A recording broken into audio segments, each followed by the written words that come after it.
having the right mindset, the growth mindset. We really want to look at how we can do things differently. Let's work together.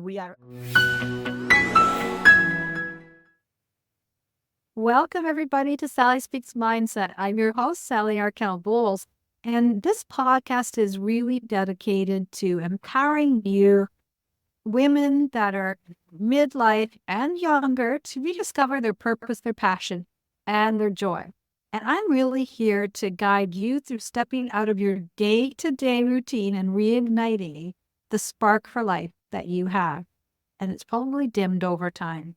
As moms, as grandmas, as aunties, as wives, there's a lot of things that change in our life. So I wanted to be able to bring people here that can inspire you, to maybe give you some insights and some strategies to really reignite that passion, but also to share with you some ideas on how to have success at any stage of life.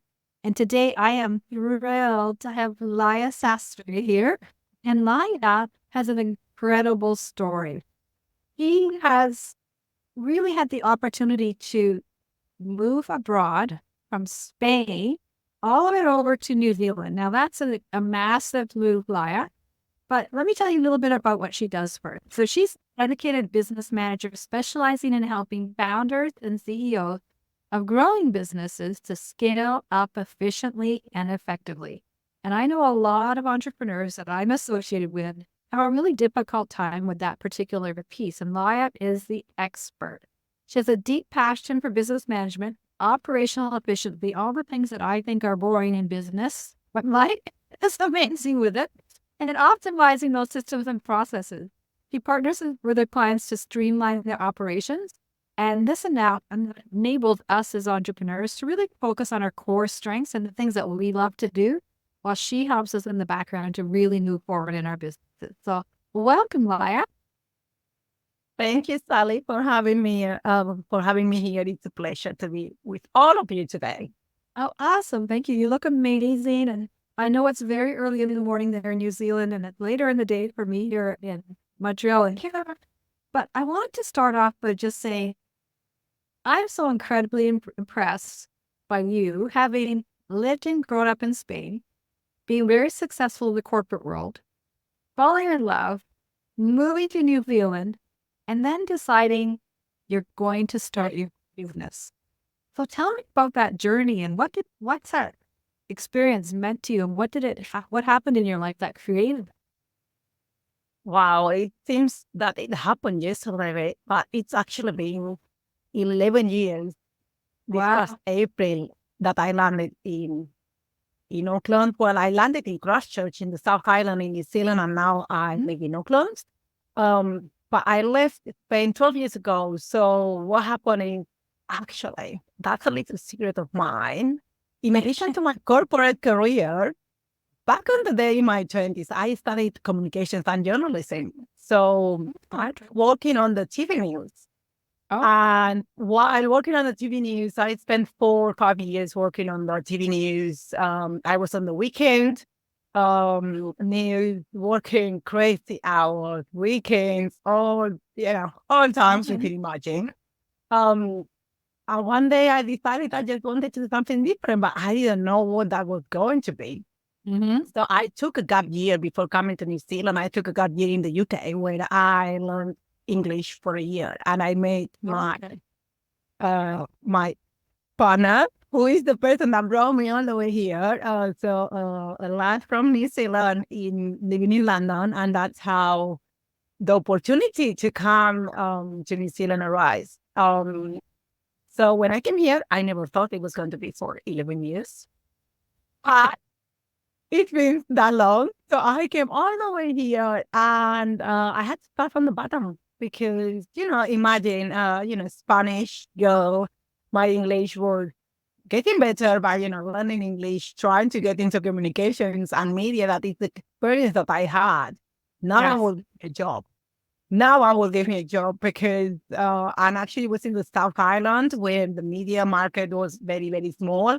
So I wasn't able to get a job. So I just decided, what should I do? Let's reinvent myself. So something that ties very nicely with what I always preach is that I was looking at what is that I really enjoy doing. And I ended moving into the project management space because events management is, I studied communications and then I did the master's in events management. And events management and project management are same. And back then, Christchurch was the city that was being rebuilt after the earthquakes in 2012. So I just managed to get in there and started my corporate career in New Zealand from the bottom up as an admin assistant all the way to project management. And then I moved back into marketing and communications. So that I did all of that in a span of 5 years. And then when I was up there, my mom got breast cancer at home in Spain. And for me, that was a point of reflection on what I'm doing with my life. Is this what I want to be doing, Sally? So this kind of made me rethink lots of things. And I decided to quit the corporate world without knowing what was coming next. And actually, I was getting married in February 2018 with my now husband, who is now the Kiwi guy that I went to New Zealand with. But I was getting married, I remember, in February 2018, and I quit my job in January. And I was like, you know what, I'll just take some months off. I'll get married and I'll decide. And from there, just many things happened. I started doing, working with a small family-owned business while trying to set up my own gig with no plan, but just exploring. So I spent a few years exploring what should I be doing. I had my husband to set up his business. I work with other family-owned businesses. And then finally, after having my second daughter, for me, it was like, that's enough. And actually, the trigger for me was seeing a post on my local Facebook page from a lady selling her or promoting her services as a virtual assistant. I was reading that post and I was thinking, why this person, I check her CV, right? I check her out on LinkedIn. Why this person with this beautiful CV, but like not better than mine, like can just, like for me it was like, it's bad because I was comparing back then, like, if she can do it, I could do it too. You know, why it's stopping me? What does she have that I don't? And it was courage. I was courage. So, and then I met this person in person. I eventually met this person in person. So it was amazing. But actually, this person gave me a gift. You know, she made me a huge favor by doing that and showing me her courage, because it was allow me to have my own courage to just do something different. That's awesome, because I know a lot of people, when they're moving from the corporate world, just like I did, into entrepreneur, there's so many things that we have taken for granted in corporate that we have and are ready, as far as all those tools and things like that. But it does take courage to make that leap. It does take courage to really look at your life and say, what's most important to me? Now you have 2 young daughters and you're like, how can I integrate my life with my work and still feel fulfilled and not have to sacrifice? This is what I'm getting from it. You can correct me if I'm wrong, but not have to sacrifice the time with my daughters in order to go to work every day and put them in daycare. And I think that's where a lot of mamas ended up really making that decision that there's got to be a better way. And aren't you lucky that you found somebody that was living that, and you actually reached out to them and had those conversations. And now you had that alignment with somebody else that you could see had created exactly sort of the path that you were wanting to create with your life. I think that's beautiful. Totally. Thank you, Sally. Totally. And actually, I think for working moms, things are changing, but still, I saw myself having a daughter, having to move to work part-time, delivering the same amount of results that I was delivering working full-time, but getting paid a portion of it. You know what I mean? So that's, for me, was like, okay, how can I do things better for me? And also, how can I do things better, not only for me, to show others that that's possible. And that's why this idea of working as a fractional business manager, and what in the US and Canada is known as an online business manager, is I am still adding the same value, but I only work a fraction of the time. It works for me because time is my most precious asset. And my girls go to school and daycare, but I don't want them 10 hours a day. You know what I mean? Mm. And then for my clients, they get the value of even they are only hiring me for a fraction of the time, but they have the same value as if they had an employee.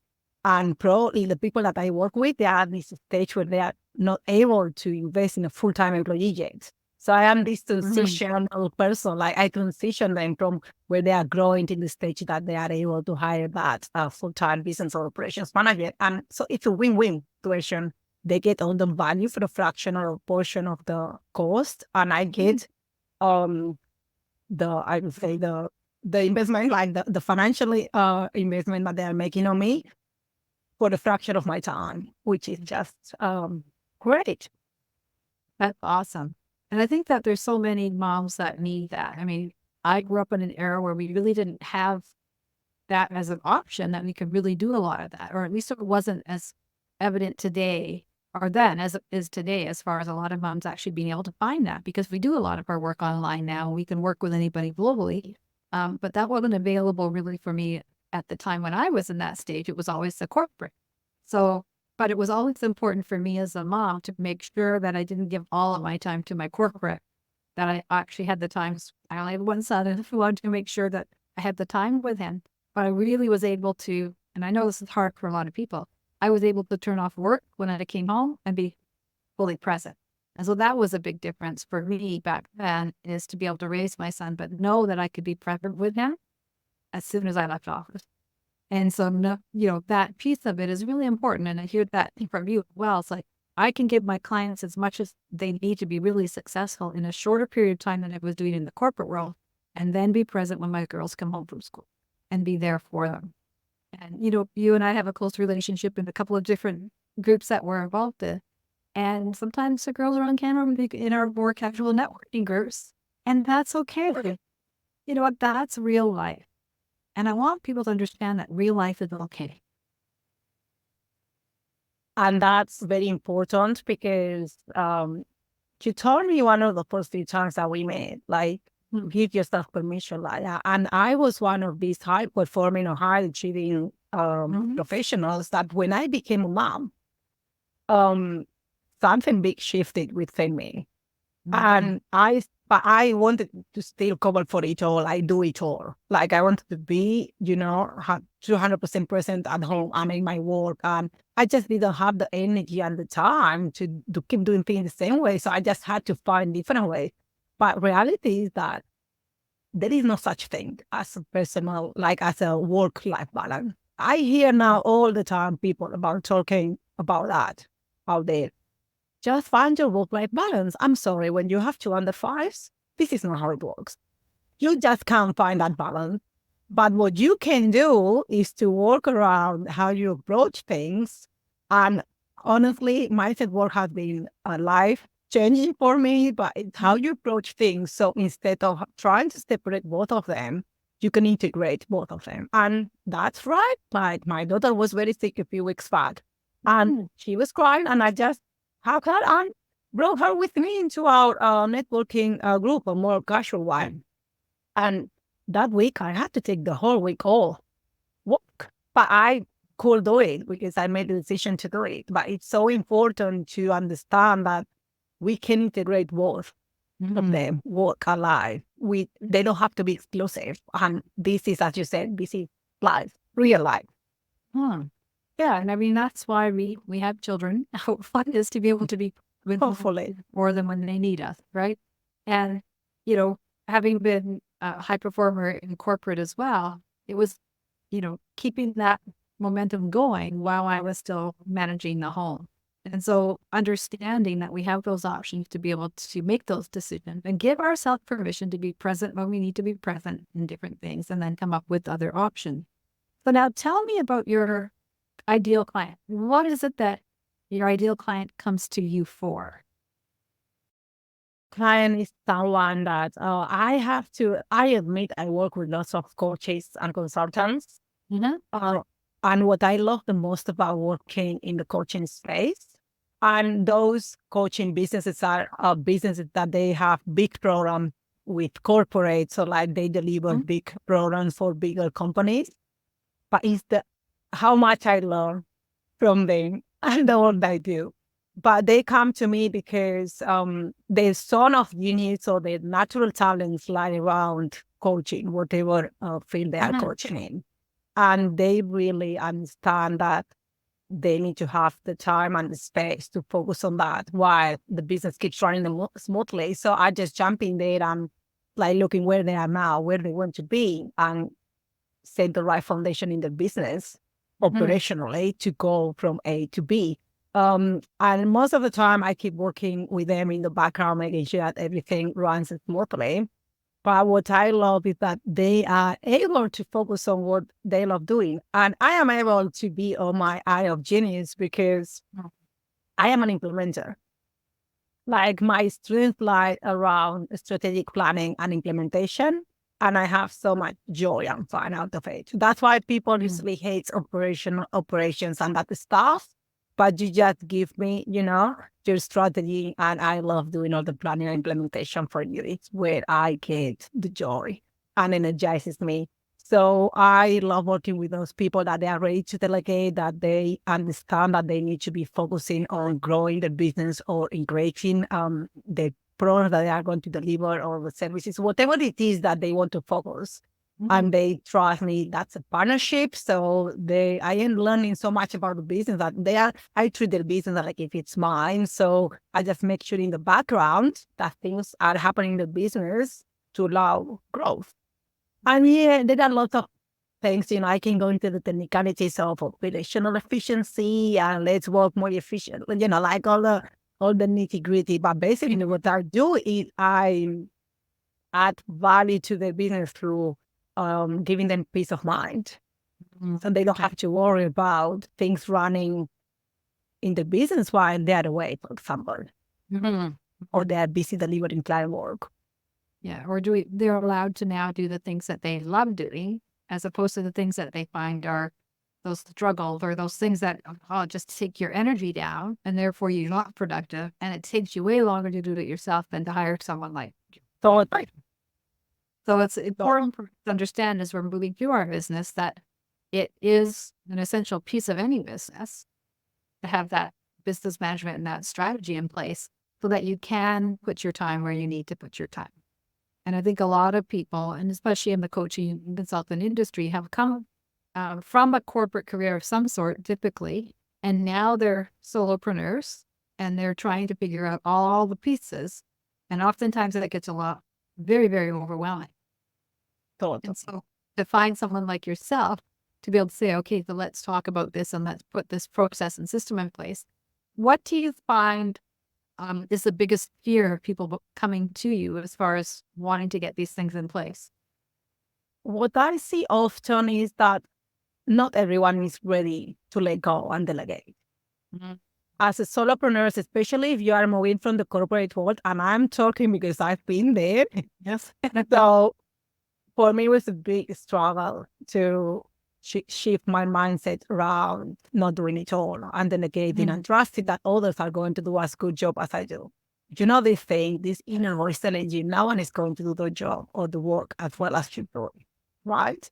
Yep. This is only going to hold you back, right? So when I talk to people, they come to me usually when they are in the overwhelmed stage and they touch rock bottom and it's like something needs to change because I wish they wouldn't wait to that point to come and talk to me, but usually they come when something really needs to change. Some other people come to me just because they want to explore options, but they are not ready to delegate. So I also see, if you are not ready to let go, or they don't see the value until they are in this stage where things are getting too much. So there are different stages in businesses. When you are a solopreneur, I understand that working with someone like me, you are just starting out, it might be not cost effective. So what I do with those businesses, we just work for the day. We do a day or half a day session, and we work together. Okay, what's your plan to take you from under 6 figure to 300-400K? which support you need, which system, which processes. Maybe they need an admin assistant, or maybe they need whatever it looks like to get them to the 400K, 300K mark, so they can afford someone like me to run their team, and they can keep focusing on that. So it's a process. I don't want everyone to think like you have to work with like someone like Laia and you'll be sorted. No, we need to look at your personal circumstances, the specific who are you as a person and your business, to make sure that both of them are aligned. Because if your business is not aligned with your values, or the other way around, eventually it's going to come out, and that's how to take you there, right? Yeah, so it sounds like a really good strategy session with somebody, try and get them to have the basics of what they would need to do to have in place to be able to move to that next level of income, and then be able to step in to work with you on a consistent basis, to be able to have you sort of as their business manager, managing the background and helping them with all those things that we don't like to do.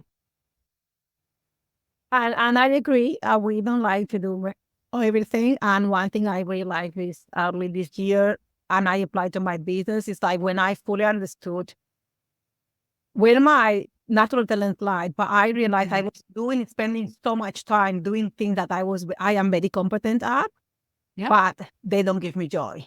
So, I was trying to avoid those things that drain me, which we also have to do some of them. But I was spending too much time in the middle ground between what you hate and what you love, right? Doing lots of things that I was competent at. But if you do lots of those and don't do enough of your natural, those natural things that energize you, it also drains you. So for me, it was identifying, what is that I need to do more of and less of, and move towards that direction to feel more energized. Yeah. Can you share with us an example of someone that came into you that didn't have any business strategy or anything behind them, and what you were able to do as an example, and what they were able to achieve by working with you? Totally. So I'm currently working with with a coaching boutique coaching business, and when the founder came to me, she just wanted to free up some time and to set some systems and processes around it. So we work for a year, I will say, or 6 months. We work very intensively in creating, where the business is right now, it wants to be. And I set up all the standard operating processes. And also I interview her team, I talk to them, and then when decisions were made, I train them. What this allowed us was that now this person is living in the other side of the world, overseas, for personal reasons. She had to move, but her New Zealand business is still running from here. So that's an example.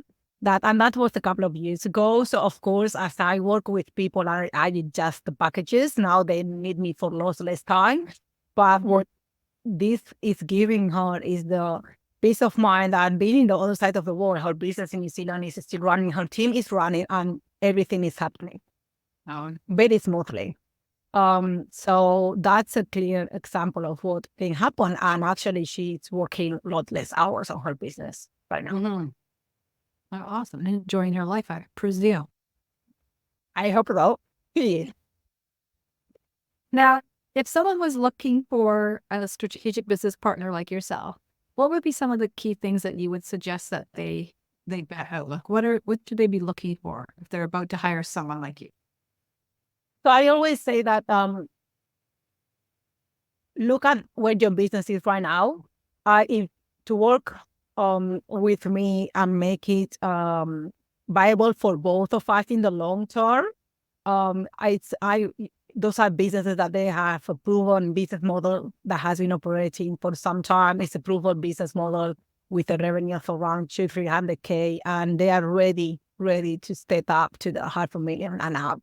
And they really need help. And their mindset is key.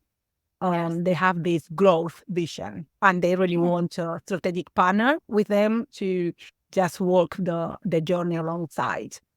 So those are the people that work with me ongoing, are those people with this growth mindset, proven business model. They are growing and they understand that things need to change. Change management is a big thing for businesses. Lots of resistance about change. So that's very it gets tricky when you have a team. Mhm. So having someone to support you along the way is very important. I will also say that for those smaller businesses that are looking for a strategic partner to support them step by step while they are growing, doing like one-off session with me can really help them. But that's like everything. Like marketing, everyone feels okay with hiring a marketing expert to help them when they are starting out with the marketing strategy and the social media or content strategy.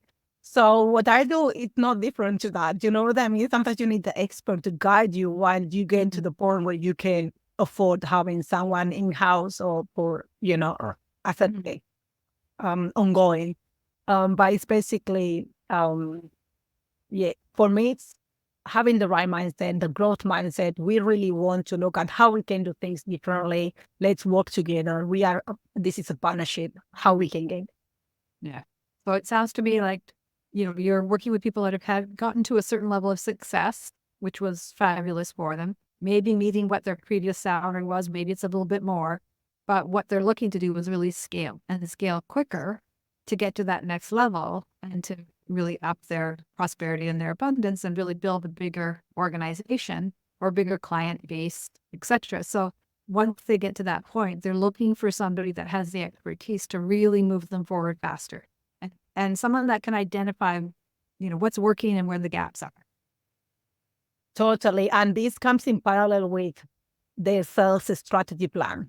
Because what happens is usually if they are in growth mode, suddenly they grow too fast, too quickly, and their operations are not able to keep up with the speed of the company growth. So it's not that I come here and drive your sales. I'm not doing the sales work. It's that when the sales are happening, and it's just having the right foundation to be able to sustain that growth. Right. That's awesome. So as someone's growing a culture in their company, what are the challenges that most business owners are facing when that culture is changing as the growth is changing? Because as we're building a business, our company culture can change. And some people might feel like they, were really instrumental in growing that company and new people are coming in. And now you've got that growth happening. And how are you able to work with your clients on managing through that change in that stage where there's a lot of growth happening, but there can be a lot of culture changes within the organization? Yeah, I think when change happens, the key is communication. Communications is key to manage change and to make sure that your team is engaged, listening to everyone, like checking in with your team, what they are thinking, where they are at, seeing where the resistance comes from. Because when you see people resisting change, you can just say, oh, they are resisting change. But if you look deeper, why they are resisting change, understanding where this is coming from, you will be able to better support your team to support the change. That is what we all want. If we are driving change, what you want to do is to get your team on board to support that change. So looking into those who are resisting change, why they are resisting change. And look, we all have different backgrounds, different experiences. So sometimes it takes a little bit of time to get there, but it's being open and having open communications with your team. It's a first grade step. Yeah. I think that's really important as well, because I've seen a lot of people that grow their teams very quickly, and then all of a sudden they're having to step back because the existing people that were there and the new people aren't really gelling in a way that's going to be effective. And there isn't a lot of communication from the upper leadership because they're just busy looking at the strategy and maybe not in the development of the people. But what I hear is that you also come in, like I heard you talk about this earlier in the conversation, that you'll come in and you'll actually train each of the individuals on the team to help them to understand what their true role is, as opposed to having that gray area.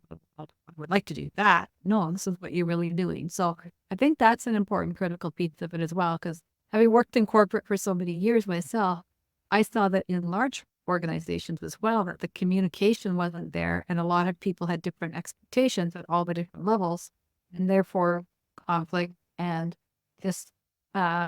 disengagement and things like that start to happen, and it really can lead to a lot of destruction of the organization as well as the result.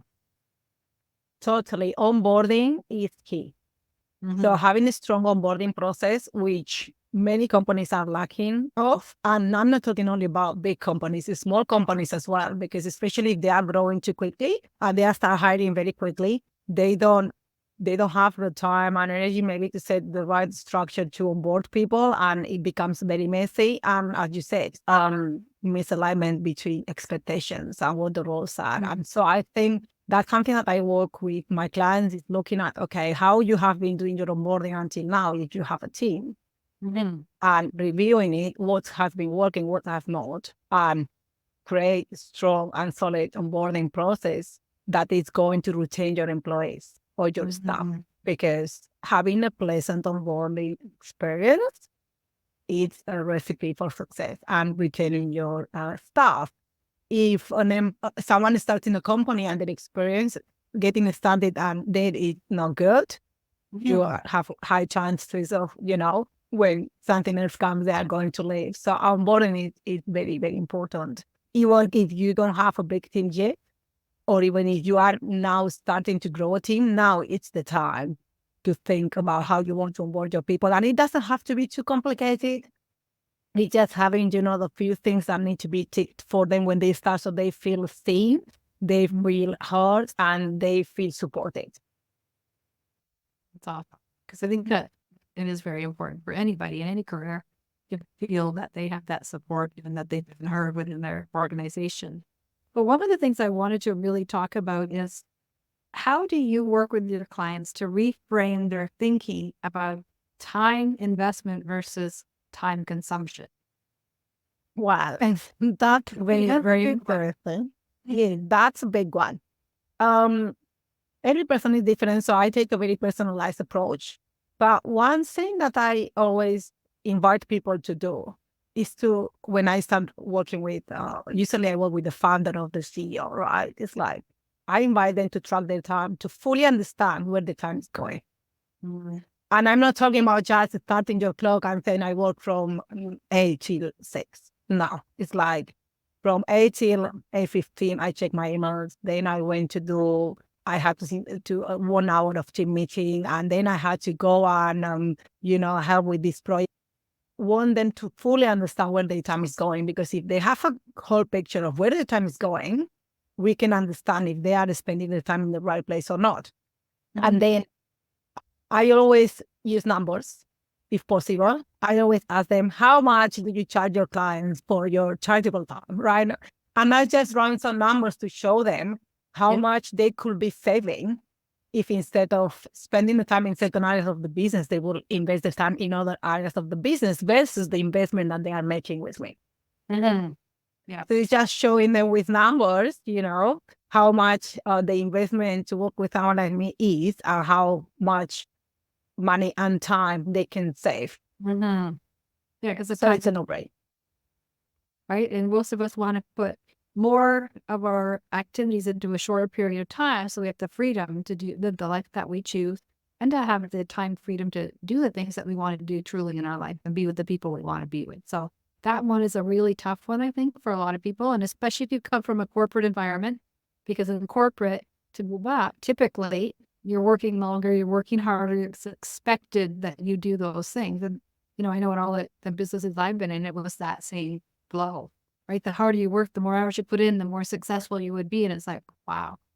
Right? And now if we can learn how to manage our time and leverage the people that we have on our team and the resources that we're offered, such as your planning, is to really be able to save us that time and to create those opportunities for us to really be able to understand time management versus time consumption. Right? So that's awesome. I really love that. And don't forget automation. Automation those days can save people lots of time.